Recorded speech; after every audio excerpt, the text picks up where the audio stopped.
I mean, as you know, the president has described members of the press as fake news during the course of this administration. When you share fake videos like that, doesn't that make you fake news? I think the president was making a satirical point that was quite funny if you go and actually watch the video. I think he was making a satire. The point is it was a play on CNN repeatedly taking the president out of context. Like the time when you guys had a chyron that read, "Trump slams some illegal immigrants, they're animals." Well, guess what? The people he called animals were MS-13 illegal immigrants who regularly mutilate people in this country. Those things are entirely misleading. You don't mind me pointing out the president has referred to some Mexican immigrants as rapists. He has tried to pass a Muslim ban in this country. He has described black NFL players as sons of bitches if they take a knee during a football game. That's an absurd attempt to justify the misleading headlines that are regularly on your network. Like I was just walking in, watching CNN as they lauded the quote rallies in the streets. Are you saying that the president gotta let me finish, Jim? This isn't a cable news segment. I'm answering your question right now from the White House podium.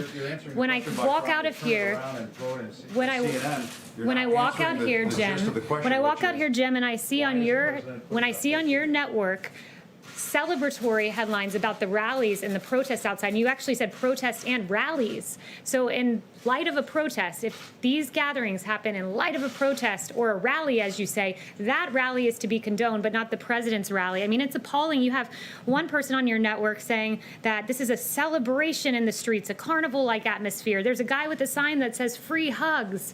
It's beautiful what's happening in the streets. There is music. People are hugging. You celebrate hugging in the context of a protest, but in a Trump rally where we celebrate historic low African-American unemployment, criminal justice reform, HBCUs, that rally is not allowed because guess what, Jim? It doesn't fit the ideological agenda of CNN. I remember this press briefing like it was yesterday. I served as an assistant press secretary to the wonderful Kayleigh McEnany in President Trump's White House, and she absolutely slammed Jim Acosta here, like she did with all of the reporters in that briefing room.